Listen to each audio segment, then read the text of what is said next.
I withdraw my accusation. A Knight of the Seven Kingdoms builds its narrative power through restraint. Rather than the sprawling, multi-threaded storytelling that defined Game of Thrones and continues in House of the Dragon, this series narrows its focus almost entirely to one man, Ser Duncan the Tall. The result is a story that favors intimacy over spectacle, character over conspiracy, and moral clarity over political labyrinths. 1/2 hour seen strictly through Dunk's eyes is not a limitation of scope, it is the show's defining creative choice. That choice, however, comes with complications. On the page, readers inhabit Dunk's interior world. We hear his doubts, share his fleeting memories, and sense the emotional weight of what he avoids thinking about. His simplicity is textured by self-awareness and shame. His moral instincts are sharpened by recollection. Translating that inwardness to television requires a different approach. Thoughts must become gestures, pauses, glances, or spoken words. Subtext must be made visible. In the Name of the Mother, the season's penultimate episode, showrunner Ira Parker confronts this challenge head-on by interrupting the climactic trial of Seven with an extended flashback to Dunk's youth, a bold structural decision that both deepens and delays the story. The episode begins at Ashford Meadow, where Dunk faces Prince Aerion Targaryen in a trial of 7 after striking him for cruelly tormenting an innocent puppeteer. Aerion, vindictive and entitled, assembles formidable allies. His father Prince Mikar, his brother Daeron, several Kingsguard knights and other powerful supporters. Dunk, by contrast, struggles to gather champions willing to oppose the royal house. The imbalance underscores a recurring truth of Westeros. Justice rarely stands on equal footing with power. Yet Dunk does not stand entirely alone. His young squire Aegon Egg Targaryen proves instrumental in securing support. Through loyalty and quiet persuasion, Egg recruits knights willing to fight beneath Dunk's modest banner. Their presence is both a testament to Dunk's character and a subtle rebuke to royal arrogance. Most astonishing of all is the decision of Prince Baelor Targaryen to declare for Dunk. Baelor's act of chivalric courage carries immense symbolic weight. In a world where princes often shield their kin regardless of wrongdoing, Baelor chooses principle over blood. The gesture is stirring and ominous. In Westeros, virtue tends to carry a short lifespan. Years earlier, in the aftermath of the Battle of the Redgrass Field, the decisive confrontation of the First Blackfyre Rebellion, young Dunk survives by scavenging armor and steel from the fallen. The battlefield, once a site of glory and rebellion, has become a grim marketplace where death is monetized. Princes Baelor and Mikar once crushed the forces of Demon Blackfyre there, securing King Daeron's rule. Now the field is a graveyard, stripped piece by children seeking coin. History, the episode suggests, is never purely heroic. It leaves behind wreckage that the powerless must sift through.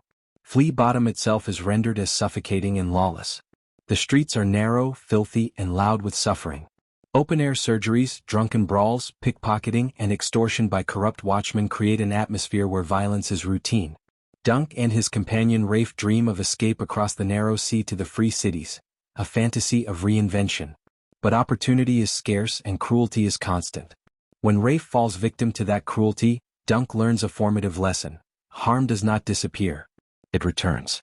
No one forgets, Rafe observes. You hurt someone, they hurt you back.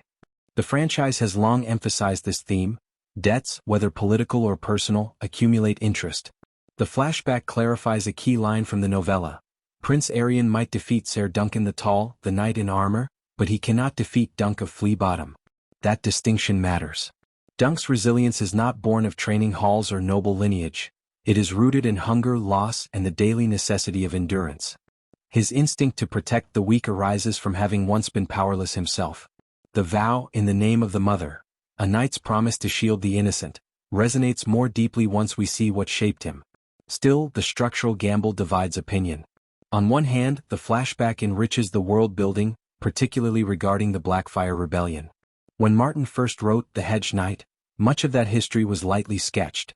Expanding on it here adds political texture that may inform future seasons exploring Targaryen fractures and lingering resentments. On the other hand, much of what the flashback reveals about Dunk has already been dramatized. We know he longs for family. We know he softens toward those under his protection. We know cruelty can provoke him into rash courage. For viewers eager to witness the outcome of the trial, the detour may feel like narrative padding, even if it is artfully executed padding. When the episode returns to the present, Dunk rises from the mud with difficulty. The words of Ser Arlen, "Get up," echo in his memory. The fight resumes, filmed with striking subjectivity. Eventually, Dunk overwhelms Arryn. Beneath the relentless blows, the prince's dragon-like arrogance cracks. Publicly humiliated, he yields. The moral clarity of the moment is satisfying. A hedge knight defeats a prince not through superior birthright, but through grit and righteousness. The accusation is withdrawn. Justice briefly seems possible. But Westeros does not reward justice without extracting payment. In the chaos of battle, Prince Baelor is struck by his brother Mikar and mortally wounded. The blow crushes his helm and extinguishes a life that might have altered the realm's trajectory. Baelor, celebrated for defeating the Blackfire forces and known for fairness, dies defending a hedge knight whose example reminded him of true chivalry.